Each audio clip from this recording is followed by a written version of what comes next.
오늘 본문인 역대상 22장에는 다윗이 다음 세대를 위하여 성전 건축을 준비하는 내용이 나옵니다. 역대상 22장 1절의 말씀 우리 함께 읽어보겠습니다. 시작. 다윗이 이르되 이는 여호와 하나님의 성전이요 이는 이스라엘의 번제단이라 하였더라. 아멘. 1절 말씀은 다윗이 성전의 터를 확정하는 그런 고백입니다. 역대상 21장에서는 다윗이 인구조사를 행하는 범죄 이후에 하나님의 심판이 임하자 회개하고 오르난의 타작마당에 제단을 쌓았습니다. 다윗은 밧세바를 범하는 간음죄도 지었는데 역대기는 그것을 기록하지 않고 인구조사를 했던 일만 기록을 했습니다. 왜 그랬을까요? 그것은 다윗이 회개하여 제단을 쌓은 장소가 성전의 터가 되었기 때문입니다. 이곳이 성전의 터가 되었다는 것은 우리에게 성전의 의미가 무엇인지를 깨닫게 해줍니다. 이곳은 먼저 아브라함이 이삭을 번제로 바친 곳으로 하나님은 아브라함의 믿음이 서린 거룩한 땅으로 다윗을 이끄셨습니다. 또한 마치 호렙산에 불붙은 떨기나무에서 모세에게 내가 선 곳은 거룩한 땅이니 내 발에서 신을 벗으라고 말씀하신 것처럼 불로 응답하심으로 다윗을 거룩하게 준비시킵니다. 출발은 다윗의 범죄로 시작되었으나 이 사건을 성전터 확보의 사건으로 전화위복시켜 주심으로 징계의 자리가 회복의 자리가 되게 해주셨습니다. 이것은 우리에게 성전의 의미가 무엇인지를 말해주고 있습니다. 거룩한 예배와 성령의 임재가 있고 죄로 인하여 실패하고 징계를 받는 상황일지라도 다윗처럼 회개의 제사를 통해 징계를 거두시고 회복시키시는 하나님의 은혜를 경험하는 곳이 바로 성전이라는 것입니다. 하나님께 회복의 은혜를 경험하고 성전의 터를 확정한 다윗은 본격적으로 성전 건축 준비를 시작을 합니다. 첫 번째로 다윗 자신이 성전 건축에 필요한 재료들을 준비합니다. 그 내용이 2절에서 5절까지 나오고 있습니다. 그 중에 3절에서 4절 말씀 우리 함께 읽어보겠습니다. 시작. 다윗이 또 문짝목과 거물못에 쓸 철을 많이 준비하고 또 무게를 달 수 없을 만큼 심이 많은 놋을 준비하고 또 백향목을 무수히 준비하였으니 이는 시돈 사람과 두롯 사람이 백향목을 다윗에게로 많이 수운하여 왔음이라. 아멘. 여기서 다윗이 성전 건축에 필요한 재료들을 준비하는 내용들이 나오는데 수식어들을 보면 많이, 무게를 달 수 없을 만큼 심이 많은, 무수히 준비했다라고 기록하고 있습니다. 이것은 다윗이 하나님의 성전을 얼마나 사모했으며 얼마나 철저히 준비했는지를 보여주는 대목입니다. 그러나 한편 다윗의 입장으로 생각해 본다면 이렇게까지 할 필요가 있었을까 하는 인간적인 생각이 들기도 합니다. 왜냐하면 다윗은 하나님의 성전을 짓기 원했지만 하나님께서는 거절 아닌 거절을 하셨기 때문입니다. 그리고 그 이유를 이렇게 밝히고 있습니다. 우리 7절에서 8절 말씀 함께 읽어보겠습니다. 시작. 다윗이 솔로몬에게 이르되 내 아들아 나는 내 하나님 여호와의 이름을 위하여 성전을 건축할 마음이 있었으나 여호와의 말씀이 내게 임하여 이르시되 너는 피를 심히 많이 흘렸고 크게 전쟁하였느니라. 내가 내 앞에서 땅에 피를 많이 흘렸은즉 내 이름을 위하여 성전을 건축하지 못하리라. 아멘. 다윗이 성전을 건축할 수 없는 이유를 말씀하시는데 다윗은 전쟁을 많이 했고 그로 인하여 많은 피를 보았기 때문에 성전은 평화의 시대인 솔로몬의 때에 지어져야 된다는 것입니다. 그러나 다윗의 입장에서 보자면 억울할 수도 있습니다. 왜냐하면 다윗의 전쟁은 모두 하나님의 이름으로 수행된 전쟁, 즉 여호와의 전쟁이었고 이러한 결과로서 솔로몬의 시대의 평화를 누릴 수 있었기 때문입니다. 그러나 다윗은 하나님의 말씀을 받아들이고 순종합니다. 그런데 하나님의 뜻을 받아들이고 순종한다고 해도 우리 같았으면 성전 건축을 위해서 이렇게까지 열심히 할 수 있었을까? 그런 질문을 던져보게 됩니다. 어차피 내 때에 지어지지 못할 건데 나보고는 성전 짓지 말라고 하셨는데 어차피 나는 성전의 영광을 보지도 못할 텐데 그런 마음을 품을 만한 그런 때가 아니겠습니까? 근데 다윗의 위대함이 여기에 있는 겁니다. 비록 자신의 소원이 하나님께 거절당했지만 자신의 때에 그 영광을 볼 수 없지만 다윗은 하나님을 위하여 다음 세대들을 위하여 철저하게 성전 건축 준비를 했다라는 것입니다. 그것도 적당히 하는 것이 아니라 엄청난 양의 재료와 엄청난 금액의 재료를 준비했습니다. 우리 14절 말씀 함께 읽어보겠습니다. 시작. 내가 환난 중에 여호와의 성전을 위하여 금 10만 달란트와 은 100만 달란트와 녹과 철을 그 무게를 달 수 없을 만큼 심히 많이 준비하였고 또 제목과 돌을 준비하였으나 너는 더할 것이며. 아멘. 여기서 금 10만 달란트는 무게로 따지면 약 3,400톤에 달합니다. 은 100만 달란트는 무게로 따지면 약 3만 4천 톤에 달하게 됩니다. 그리고 금액으로 환산해 보면 금 10만 달란트는 요즘 금 시세로 환산해 보면 약 340조에 해당이 됩니다. 은 100만 달란트는 요즘 은 시세로 환산해 보면 약 34조 2천억에 해당하는 그런 액수입니다. 이것은 한 사람이 도저히 모을 수 없는 막대한 양이었습니다. 근데 다윗은 이것을 어떻게 모을 수 있었을까? 그 맨 앞에 다윗은 내가 환난 중에라고 말하고 있습니다. 즉 다윗은 사면의 대적들과 전쟁을 하면서 거기에서 얻게 된 전리품과 그들이 바친 조공을 모아놓았던 것입니다. 사실 이렇게 엄청난 액수라면 자신이 그것을 다 쓰고 무기영화를 누리다가 죽어야겠다라는 생각도 해볼 법하지 않겠습니까? 우리 같았다면 나에게 이렇게 많은 재산이 있다면 근사한 집에서 근사한 차를 몰다가 세계 일주 여행을 하고 근사하게 살다가 편하게 죽어야지. 부귀영화 다 누리고 죽어야지. 그런 마음 품어볼 법하지 않겠습니까? 이렇게 많은 금과 은이 있었다면 우리는 그런 마음을 충분히 품어볼 법한데 그러나 다윗은 그렇게 하지 않았습니다. 왜냐하면 다윗은 알았습니다. 그 전쟁이 나의 힘과 능력으로 된 것이 아니라 다윗이 어디로 가든지 여호와께서 이기게 하셨기 때문이었습니다. 따라서 다윗은 전쟁에서 승리하게 된 공로가 나에게 있는 것이 아님을 알았습니다. 그것이 하나님의 은혜임을 알았기 때문에 그것을 고스란히 성전 건축을 위하여 준비하고 모아놓았던 것입니다. 그래서 5절에서 7절에 보면 다윗은 누구를 위하여 성전 건축을 열심히 준비했는지를 보여주고 있습니다. 5절 말씀입니다. 여호와를 위하여 건축할 성전은 6절입니다. 이스라엘 하나님 여호와를 위하여 성전 건축하기를 부탁하여 7절 말씀입니다. 내 하나님 여호와의 이름을 위하여 성전을 건축할 마음이 있었으나 다윗은 자신의 영광을 위해서 이렇게 무수한 재료들을 준비했던 것이 아니라 하나님의 영광을 위하여 여호와의 이름을 위하여 준비했던 것입니다. 다윗의 이러한 면은 모세와도 많이 닮았습니다. 다윗에게 가장 큰 소원이 성전을 건축하는 것이었다면 모세에게 있어서 가장 큰 소원은 가나안 땅에 들어가는 것이었습니다. 다윗이 성전 건축하는 것을 거절당했던 것처럼 모세도 가나안 땅에 들어가는 것을 거절당했습니다.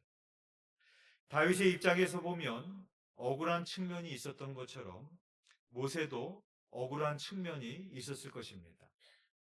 이스라엘 백성들이 가데스에서 물이 없다고 불평했습니다. 하나님은 모세에게 반석에 명하여 물을 내라고 하셨는데 모세는 반석을 2번 침으로 물을 냈습니다.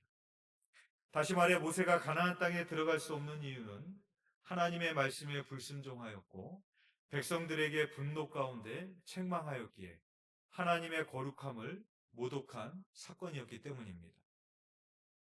그러나 모세의 입장에서 생각해 본다면 충분히 억울한 측면이 있습니다. 그동안 백성들이 광야를 가는 동안에 얼마나 모세에게 불평과 원망을 많이 했습니까? 그러면 모세도 인간이기에 그 정도 분을 낼 수도 있고 그 정도의 실수와 과오도 저지를 수 있지 않겠습니까? 그런데 모세는 하나님의 뜻을 받아들이고 순종합니다. 그리고 나는 어차피 가나안에 못 들어갈 건데 그리고 뒷짐지고 구경하는 것이 아니라 여호수아를 자기의 후계자로 세우고 장차 가나안 땅에 들어갈 다음 세대들을 위하여 신명기를 기록합니다. 다윗과 모세는 자신들의 가장 큰 소원이 거절당했어도 자신의 때에 그 영광을 보지 못할지라도 하나님을 위하여 그리고 다음 세대들을 위하여 헌신적으로 준비했습니다. 두 번째로 다윗은 자신만 철저히 준비한 것이 아니라 솔로몬에게도 부탁합니다. 그 내용이 6절에서 16절까지 나오고 있습니다. 그 중에서 12절에서 13절의 말씀 우리 함께 읽어보겠습니다. 시작. 여호와께서 내게 지혜와 총명을 주사 내게 이스라엘을 다스리게 하시고 내 하나님 여호와의 율법을 지키게 하시기를 더욱 원하노라. 그때 내가 만일 여호와께서 모세를 통하여 이스라엘에게 명령하신 모든 규례와 법도를 삼가 행하면 형통하리니 강하고 담대하여 두려워하지 말고 놀라지 말지어다. 아멘. 여호와께서 내게 지혜와 총명을 주사. 다윗이 솔로몬을 향한 기도와 같은 그런 당부입니다. 솔로몬이 왕이 된 후에 기브온에서 1,000번제를 드렸을 때 하나님께서 솔로몬의 꿈에 나타나십니다. 하나님은 솔로몬에게 내가 너에게 무엇을 주기 원하느냐고 물었고 솔로몬은 듣는 마음 지혜를 구했습니다. 솔로몬이 지혜를 구했던 것도 그리고 지혜의 왕이 될 수 있었던 것도 오늘 우리가 읽었던 것처럼 아비 다윗의 기도가 먼저 있었음을 우리는 볼 수 있는 그런 대목입니다. 또한 다윗은 솔로몬에게 하나님의 규례와 법도를 지켜 행할 것을 당부하고 있습니다. 이것은 자신이 지난날의 과오를 범했던 밧세바를 간음하고 인구조사를 했던 그 교만함과 하나님 앞에 범했던 과오를 다시 범하지 않게 하기 위해서 당부하고 있는 내용입니다. 그리고 강하고 담대하여 두려워하지 말고 놀라지 말라라고 말합니다. 이것은 하나님께서 가나안 땅에 들어갈 여호수아에게 말씀하셨던 내용과 동일한 내용입니다. 즉 다윗이 성전 건축 재료를 아무리 많이 준비해 놓을지라도 솔로몬에게 지혜와 총명이 없고 하나님의 규례와 법도대로 행하지 않으며 강하고 담대하지 않으면 그 일을 이룰 수 없기 때문이었습니다. 이렇게 다윗은 성전 건축만 준비한 것이 아니라 아들에게 물려줄 신앙의 유산도 준비하고 있었습니다. 11절 말씀입니다. 이제 내 아들아 여호와께서 너와 함께 계시기를 원하며 하나님과 동행하는 신앙입니다. 12절입니다. 내 하나님 여호와의 율법을 지키게 하시기를 더욱 원하노라. 하나님의 말씀을 지키는 신앙입니다. 13절입니다. 강하고 담대하여 두려워하지 말고 놀라지 말지어다. 강하고 담대한 용기입니다. 다윗은 이렇게 아들에게도 물려줄 신앙의 유산을 준비하고 있었습니다. 마지막 세 번째로 다윗은 이스라엘의 모든 방백들에게도 다 동참할 것을 권면하고 있습니다. 그 내용이 17절에서 19절까지 나오고 있습니다. 그 중에서 우리 18절 말씀 먼저 함께 읽어보겠습니다. 시작. 너희 하나님 여호와께서 너희와 함께 계시지 아니하시느냐? 사면으로 너희에게 평온함을 주지 아니하셨느냐? 이 땅 주민을 내 손에 넘기사 이 땅으로 여호와와 그의 백성 앞에 복종하게 하셨나니. 아멘. 다윗은 백성들에게 솔로몬을 도우라고 하면서 여호와께서 너희와 함께 계신다라는 말을 하고 있습니다. 이것은 인간이 계획하고 아무리 철저히 준비하고 시행할지라도 그 일을 궁극적으로 이루시는 분은 하나님이심을 알게 하기 위함이었던 것입니다. 우리 이어서 19절의 말씀도 함께 읽어보겠습니다. 시작. 이제 너희는 마음과 뜻을 바쳐서 너희 하나님 여호와를 구하라. 그리고 일어나서 여호와 하나님의 성전을 건축하고 여호와의 언약궤와 하나님의 성전의 기물을 가져다가 여호와의 이름을 위하여 건축한 성전에 드리게 하라 하였더라. 아멘. 영국에 있는 시골의 한 자그마한 교회에서 아프리카의 의료 사업을 돕기 위한 선교 헌금을 거두고 있었습니다. 헌금 바구니가 차례대로 돌아가다가 어느 소년 앞에 이르렀을 때였습니다. 소년은 갑자기 바구니 위에 털썩 걸터 앉았습니다. 사람들은 놀라 어리둥절했고 한 중년 부인은 그 소년을 꾸짖었습니다. 이 녀석아, 귀한 헌금 시간에 무슨 엉뚱한 장난이야. 그러나 소년은 미소를 지으며 저는 가진 것이 아무것도 없어요. 하지만 저도 하나님께 드리고 싶어요. 그래서 제 자신을 전부 드리기로 결심했어요. 라고 말했다고 합니다. 바로 이 소년이 후에 아프리카의 최초의 선교사가 된 의사 리빙스턴입니다. 어린 리빙스턴은 마음과 정성을 다하여 하나님 여호와를 구하라 라는 다윗의 말처럼 자신의 모든 것으로 하나님을 섬기고자 한 것입니다. 다윗의 성전 건축 준비는 오늘 본문으로 끝이 나지 않습니다. 23장에서 25장에서는 다윗은 성전에서 드릴 예배를 미리 준비합니다. 그래서 예배를 위하여 레위인을 조직하고 그 직무를 정비합니다. 그러니까 다윗은 성전의 하드웨어만 준비한 것이 아니라 소프트웨어까지 철저하게 준비했던 것입니다. 성경에서 하나님께 쓰임받았던 사람들의 공통점이 있습니다.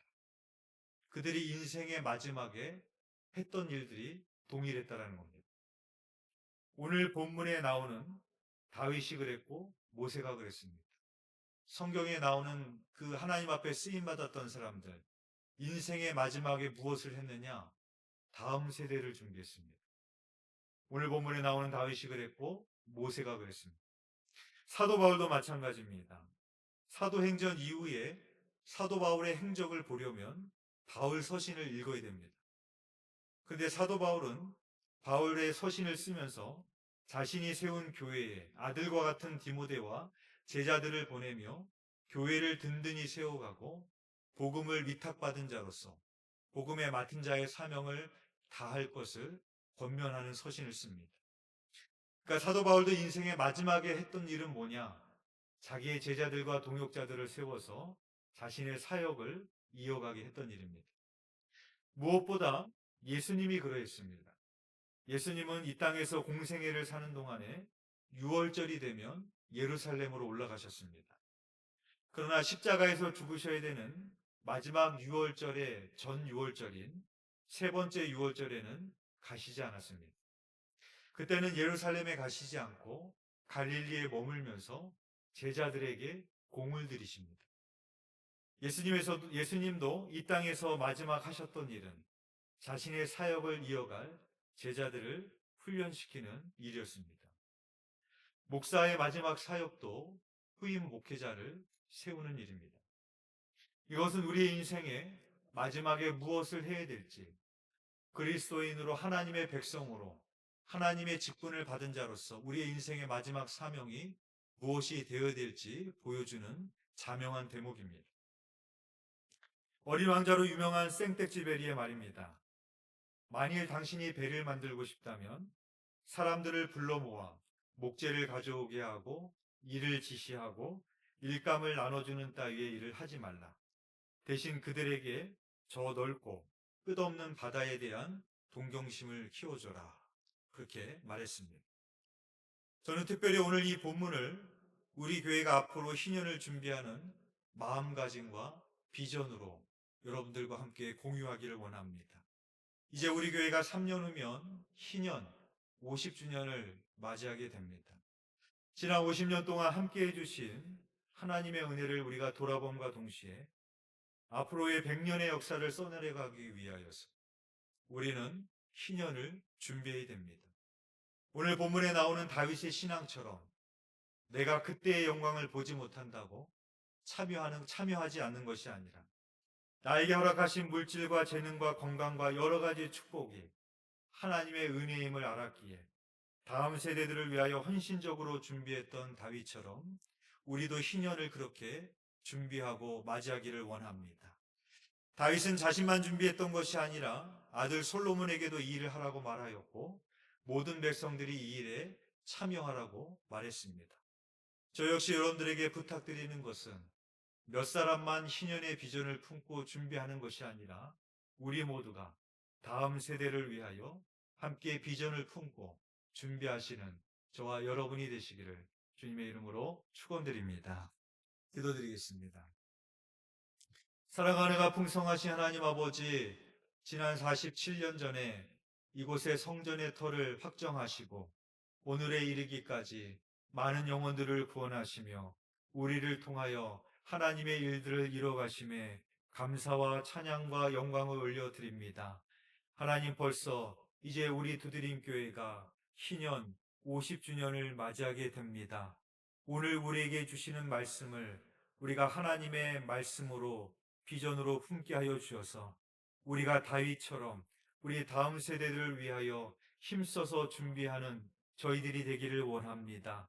내가 그때의 영광을 볼 수 없다고, 내가 그때까지 살아있을 수 없다고 그렇게 뒷짐지는 것이 아니라, 방관하는 것이 아니라 다윗과 같은 믿음으로 그 날을 믿음으로 바라보며 100년 후의 두드림교회 역사를 바라보며 그것을 위하여 힘써서 준비할 수 있는 우리 두드림교회가 될 수 있도록 인도하여 주시옵소서. 우리 두드림교회를 통하여 하나님께서 또 위대한 역사를 이루시고 함께하여 주실 줄 믿사오며 예수 그리스도의 이름으로 기도드렸사옵나이다. 아멘.